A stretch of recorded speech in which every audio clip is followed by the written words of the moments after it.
بتاؤ ہمارے آقا حضرت محمد مصطفیٰ صلی اللہ علیہ وسلم عالمگیر نبی ہیں کہ نہیں ہے؟ عالمی نبی ہیں کہ نہیں ہے؟ آپ صرف مسلمانوں کے نبی نہیں ہیں بلکہ آپ پوری دنیا انسانیت کے لیے بھیجے گئے ہیں۔ اسی لیے قرآن کریم میں جہاں بھی نبی علیہ السلام کو مخاطب کیا گیا ہے یا ایھا الناس کہہ کے مخاطب کیا گیا ہے، لوگوں سے مخاطب کیا گیا ہے، معلوم یہ ہوا ہے کہ جو بھی لوگ ہیں، معلوم یہ ہوا کہ جو بھی ذی روح ہیں، اللہ کے رسول صلی اللہ علیہ وسلم کی نبوت، آپ کی رسالت سارے لوگوں کے لیے ہے، سارے ذی روح کے لیے ہے، سارے حیوانات کے لیے ہے۔ اسی لیے تو نبی علیہ السلام کی زیارت کے لیے سانپ بھی پریشان تھا۔ ابو بکر صدیق کے زانوئے مبارک میں جو سانپ بار بار ڈس رہا تھا، دراصل سانپ کو ڈسنا مقصود نہیں تھا بلکہ نبی علیہ السلام کی زیارت مقصود تھا۔ اس لیے سانپ ابو بکر کو بار بار ڈس رہے تھے۔ ابو بکر پیر ہٹائیے نا، نبی کی زیارت کرنا مجھے مقصود ہے، آپ کو زہر پھیلانا میرا مقصد نہیں ہے۔ لوگوں یاد رکھو، میرے نبی کی نبوت سانپ کے لیے بھی ہے، میرے نبی کی رسالت سانپ کے لیے بھی ہے، تو ہمارے اور آپ کے لیے تو بدرجہ اولا ہے۔ یہ ہماری خوش نصیبی ہے کہ اللہ تبارک و تعالی نے ہم سب کو اس نبی کی امت میں پیدا فرمایا۔ جس نبی کی خیر کی بات کی جائے تو ہر ایک کے لیے عام ہے، لیکن بدقسمتی ہماری یہ ہے کہ آج ہم اپنے نبی کو اپنی زندگی کا آئیڈیل نہیں سمجھتے۔ اگر کوئی کہتا بھی ہے کہ مجھے اپنے نبی سے بہت عشق ہے، مجھے اپنے نبی سے بہت پیار ہے، میں کہتا ہوں آپ کی محبت جھوٹی ہے۔ آپ کہو گے کیسی جھوٹی ہے؟ کیا آپ دل کا حال جانتے ہیں؟ میں یہ کہہ سکتا ہوں کہ لوگوں اس لیے جھوٹی ہے کہ اگر آپ کو اپنے نبی سے سچی محبت ہوتی تو آپ اپنے نبی کی سچی تابعداری کرتے، آپ اپنی نبی کو اپنی زندگی کے ہر موڑ پر اپنی زندگی کا آئیڈیل بناتے۔ لیکن بتاؤ تو صحیح، سر کے بال سے لے کر پیر کے ناخن تک کیا نبی علیہ السلام کی سنت ہماری زندگیوں میں جھلکتی ہے؟ کیا ہمارے یہاں کے جو شادی بیاہ کے معاملات ہیں، شادی بیاہ کے جو رسم و رواج ہیں، کیا شادی بیاہ کے رسم و رواج میں نبی علیہ السلام کی سنت نظر آتی ہے یا غیروں کا رسم نظر آتا ہے؟ فیصلہ آپ کو کرنا ہے۔ باری باری گن کے بتاؤں گا تو وقت زیادہ ہو جائے گا، اس لیے میں سرسری طور پہ آپ کو بتاتا ہوں۔ ہمارے یہاں کی جو عورتیں غسل کرتی ہیں، یہ ٹیول میں کھلے عام غسل کرتی ہیں۔ ٹیول میں غسل کرنا تو دور کی بات، یہ چھوٹی تھوڑی سی دور میں یہ ندی ہے پروان ندی، ہمارے علاقے میں کنکئی ندی ہے، مہانندہ ندی ہے، لیکن بتاؤ ان ندیوں میں ہماری مائیں بہنیں کھلے میں غسل کرتی ہیں اور باقاعدہ سایہ بکنی کے طور پہ پہنتی ہیں۔ کیا اس طرح سے غسل کرنا عورتوں کا جائز ہے؟ قطعی جائز نہیں ہے۔ اس اسٹیٹ کا ایک اچھا نام شاعر اسلام کہا جاتا ہے کہ جائے کہ ان کے عمل جو بھی ہوں، میرے عمل جو بھی ہوں۔ دل خیر آبادی، جب دل خیر آبادی کو ایک بار لوٹیا باری لایا جا رہا تھا، پتہ ہے لوٹیا باری جاتے ہوئے تارا باری گھاٹ جب وہ پار کر رہے تھے تو کچھ عورتیں ندی میں نہا رہی تھی۔ دل خیر آبادی نے کہا یہ عورتیں کیسے نہا رہی ہیں؟ میں کہا کہ ہمارے یہاں کی عورتیں کچھ غریب ہیں، وہ اس طرح ندیوں میں نہاتی ہیں۔ تو دل خیر آبادی نے ایک مزاحیہ جملہ کہا جو میرے دل کو یقین جانو کانٹے کی طرح وہ بات میرے دل میں چبھ گئی۔ دل خیر آبادی نے کہا یہاں کے لوگوں کو تو ممبئی گھومنے جانے کی کوئی ضرورت نہیں ہے، یہاں کے لوگوں کو تو ہندوستان کے اور جگہ جہاں پہ فحاشی اور عریانیت کے اڈے قائم کیے ہوئے ہیں وہاں جانے کی کوئی ضرورت نہیں۔ میں کہا ہاں آپ یہ بات تو صحیح کہہ رہے ہو، لیکن دراصل ان کی غربت ان کو ستا رہی ہے۔ میں وہاں ہیلا اور تعبیل کر رہا تھا، بات تو سچی اور کڑوی ہے۔ عورتوں کو چاہیے کہ ایسی جگہ پہ غسل کریں جہاں پردے کا معقول انتظام ہو۔ لوگوں یاد رکھو تم اور ہم ذمہ دار ہیں۔ اگر آپ باپ ہو تو آپ کی ذمہ داری ہے کہ آپ کی بٹیا ایک بالٹین یا ایک ڈیگ کپڑا لے کر ندی میں نہ جا پاوے۔ ہاں اگر کپڑا دھونے کے لیے جاتی بھی ہے تو اس بات کا خاص خیال رکھنا چاہیے، اپنی بیٹیوں کو، اپنی بیویوں کو اور اپنی بہنوں کو اس بات کی تاکید کرے کہ میری بہن، میری بیوی اور میری ماں سنو، کان کھول کر سنو، تمہیں اگر کپڑا دھونا بھی ہے تو کپڑا دھونے تک ہی بات ہونی چاہیے، غسل تم نہیں کر سکتی ہو۔ اگر غسل کرو گی تو میں بھی اس کا گنہگار ہو جاؤں گا۔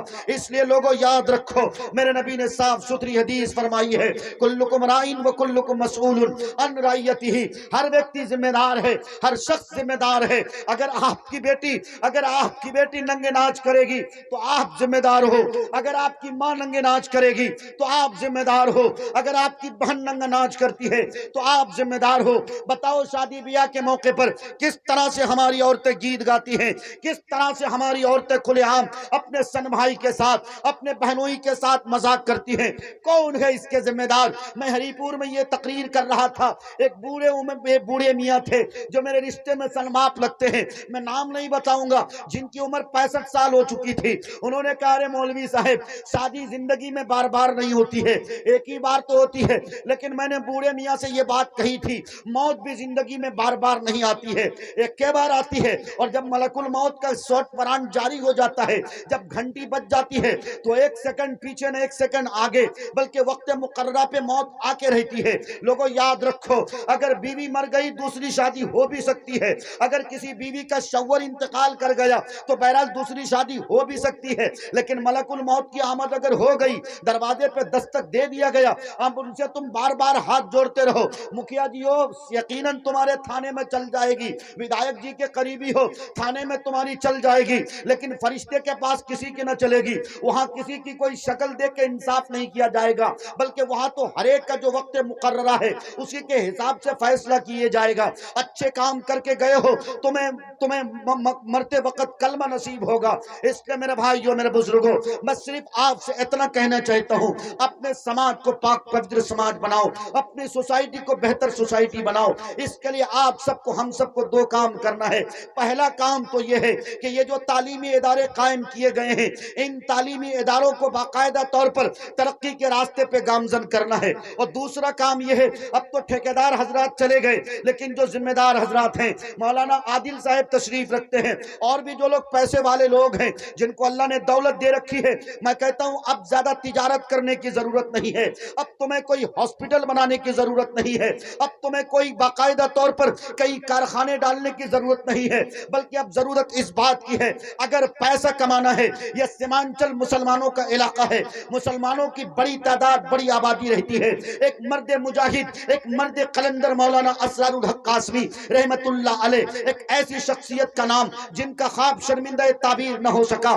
دعا کرو اللہ حضرت کی قبر کو نور سے منور فرماوے. حضرت کا یہ خواب تھا کہ علی گڑھ مسلم یونیورسٹی کی شاخ کو کشن گنج میں قائم کر دیا جائے, کہ جائے کہ اپنوں کا کچھ اس میں دلہ گیری والا کام تھا, وہ خواب ان کے شرمندہ تعبیر نہ ہو سکا. بہر کیف انہوں نے ملیہ اسلامیہ کے نام سے ایک اسکول قائم کیا, جہاں بچیوں کے تعلیم کا انتظام کیا گیا, جہاں باقاعدہ طور پر مہیلا ٹیچر قائم کیے گئے, اور وہاں بچیوں کی تعلیم کا انتظام کیا گیا. مولانا بڑے دور اندیش تھے, مولانا نے اس بات کو بھانپ لیا, اگر لڑکے لڑکیوں کی تعلیم ایک جگہ ہوں گی, اختلاط کا ماحول ہوگا, ایک جگہ جب وہ دونوں پڑھنے جائیں گے تو نبی کی حدیث ہے, العینان تزنیان وزناہما النظر والفرد یصدق ذلك او یکذب, رواہ مسند احمد. نبی علیہ الصلوۃ والسلام نے فرمایا ہے, جب آنکھیں غلط دیکھتی ہیں تو پھر دل میں غلط خواہشات انگڑائیاں لیتی ہیں, اور جب دل غلط سوچتا ہے تو پھر انسان کی طبیعت میں یہ بات شامل ہونے لگتی ہے کہ جسم کے ساتھ گناہ کیا جائے, زناکاری کے اڈے قائم کیے جائیں. بتاؤ ایسا ہوتا کہ نہیں ہوتا؟ آج ہماری بچی کوچنگ سینٹر جاتی ہے, آج ہماری بچی اسکول جاتی ہے, یہاں تو عزت کے ساتھ جاتی ہے, لیکن گھر جب واپس آتی ہے عزت لے کے نہیں آتی ہے. اور میرے بھائیوں میرے بزرگوں, تم ذمہ دار ہو, تمہیں ہوش کے ناخن لینا پڑے گا. تم باپ ہو, اپنی بیٹی کو کہو کہ بٹیا تمہیں نتیش کمار کے سائیکل کے لیے میں نہیں پڑھا رہا ہوں. اے میری بٹیا یاد رکھو, اگر نتیش کمار 18,000 روپے دے رہے ہیں تو اس کا مطلب یہ نہیں کہ تم اپنی عزت کا سودا کرو گے, اس کا مطلب یہ نہیں کہ تمہارے موبائل تمہارے ہاتھ میں ایک اینڈرائڈ فون ہوگا جس کو تم سیل فون کہتے ہو, جس کو بڑے بزرگان دین ہیل فون کہتے ہیں, یعنی جہنم لے جانے والا فون کہتے ہیں. ذمہ داری کے ساتھ تمہیں اٹھنا پڑے گا, اپنی بیٹیوں کی عزت کی حفاظت کرنا پڑے گی, ورنہ یاد رکھو آج پوری دنیا میں لوگ RSS کو ہندوستان میں برا کہتے ہیں, بجرنگ دل اور وشو ہندو پریشد کو برا کہتے ہیں. میں کہتا ہوں اس طرح کی تحریکوں کو برا مت کہو, بلکہ اپنے دامن میں جھانک کر دیکھو. یہ پورا سیمانچل کا حلقہ ہے کہ کسی کی مائی کے لال میں یہ دم پیدا ہوا. ارے عیسائیوں کو دیکھو, جگہ جگہ پر وہ باقاعدہ طور پر CBSE پیٹرن کے اسکول قائم کرتے جا رہا ہے. کیا مشن ہے اس کا؟ تعلیمی مشن ہے اس کا. وہ قوم ترقی نہیں کرے گی تو کیا تو قوم ترقی کرے گی؟ کیا مسلم قوم ترقی کرے گی؟ نہیں کر سکتی ہے مسلم قوم ترقی. جب تک نہیں کر سکتی ہے اس وقت تک نہیں کر سکتی ہے جب تک کہ یہ قوم تعلیمی میدان میں آگے نہ آ جائے. جب تک اس قوم کے ایک ہاتھ میں اگر اللہ کا قرآن ہو تو دوسرے ہاتھ میں سائنس کی کتاب نہ ہو جائے, کون اس کے لیے آگے بڑھے گا؟ بہت تم نے فیکٹریاں ڈال دی ہیں, بہت تم نے بڑے تم نے نام و نمود پیدا کر دیے, تم نے بڑی بڑی زمینیں خریدی ہیں, بڑے بڑے بنگلے اور بڑے بڑی گاڑیاں خریدی ہیں. اور لوگوں چھوڑو, اب ضرورت اس بات کی ہے اسکول کے جال بچھائے جائیں, کالجز کے جال بچھائے جائیں. اگر تم کو اللہ نے دولت دی ہے تو اس کام کے لیے تم آگے آؤ۔ تجارت سب سے بڑا کام اسکول اور کالجز کا کام ہے۔ اس سے زیادہ بڑی دولت میں کہتا ہوں اور کہیں آپ نہیں کما سکتے ہو لوگوں۔ اس لیے ہم سب کو آگے آنا پڑے گا۔ بس انہی چند باتوں کے ساتھ یہ وعدہ آپ سے لیتے ہوئے کہ اللہ کے واسطے آپ کو 2 کام کرنا ہے۔ پہلا کام تو یہ ہے کہ اللہ کے رسول صلی اللہ علیہ وسلم کی جو حدیث ہے یعنی تعلیم سے اپنے آپ کو روشناس کرانا ہے۔ بچے کو سب سے پہلے اپنے بچوں کو آپ کو مسلمان بنانا ہے۔ آپ کہو گے مسلمان کے گھر میں پیدا ہوا پھر کیسے مسلمان بنانا؟ ہاں، بچوں کو پہلے مسلمان بنانا ہے اور ان ہوا کی بیٹیوں کو سمجھانا ہے۔ اور میری ماں بہنوں کان کھول کر سنو، تم صحیح بچے نیک ہوتے ہیں، تم صحیح بچے برے ہوتے ہیں۔ ہاں، تم ہی وہ مقدس خاتون ہو جس نے پیران پیر عبد القادر جیلانی جیسے قطب الاقطاب کو جنم دیا ہے۔ تم ہی وہ مقدس خاتون ہو جس نے شیخ الاسلام حضرت مولانا حسین احمد مدنی کو جنم دیا ہے۔ تم ہی وہ مقدس خاتون ہو جب تمہاری آنکھیں پاک تھی، جب تم حیا کی دولت سے لیس تھے، جب تمہارے سروں پہ دوپٹے تھے، جب تم برقع پہن کے جاتی تھی، جب تم ٹائٹ کپڑا نہیں پہنتے تھے، جب تم بلاؤز نہیں پہنتے تھے، جب تم چھوٹے اور تنگ کپڑے اور چست کپڑے اور باریک کپڑے نہیں پہنتے تھے، تو تمہاری گود سے وقت کا کوئی قطب جنم لیتا تھا، وقت کا کوئی مفکر جنم لیتا تھا، کوئی محدث جنم لیتا تھا، کوئی فقیہ جنم لیتا تھا۔ تم بھی حیا ہو گئی، تمہاری آنکھیں بھی حیا ہو گئی، تم چھوٹے کپڑے پہننے لگ گئے، تم نے غیروں کے ساتھ عزت کا سودا کرنا شروع کیا۔ اس لیے اب تمہاری گود سے کوئی سلمان خان پیدا ہوتا ہے تو کوئی سلمان رشدی پیدا ہوتا ہے۔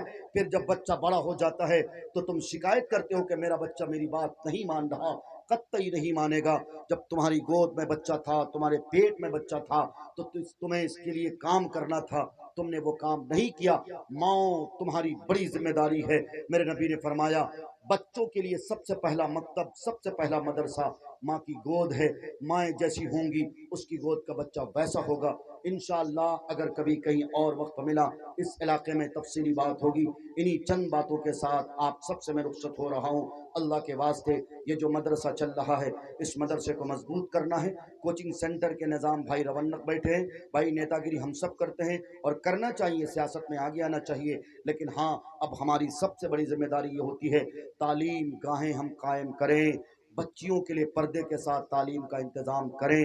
اگر نہیں کرو گے، آج کسی کی بہن کی عزت لٹ رہی ہے، کل میری بہن کی بھی عزت لٹے گی، باری باری سب کی عزت لوٹی جائے گی۔ اس لیے اس طرف سب کو دھیان دینے کی شدید ضرورت ہے۔ اللہ ہمیں کہنے سے زیادہ اور آپ سب کو سننے سے زیادہ عمل کرنے کی توفیق عطا فرماوے۔ وآخر دعوانا ان الحمد للہ رب العالمین۔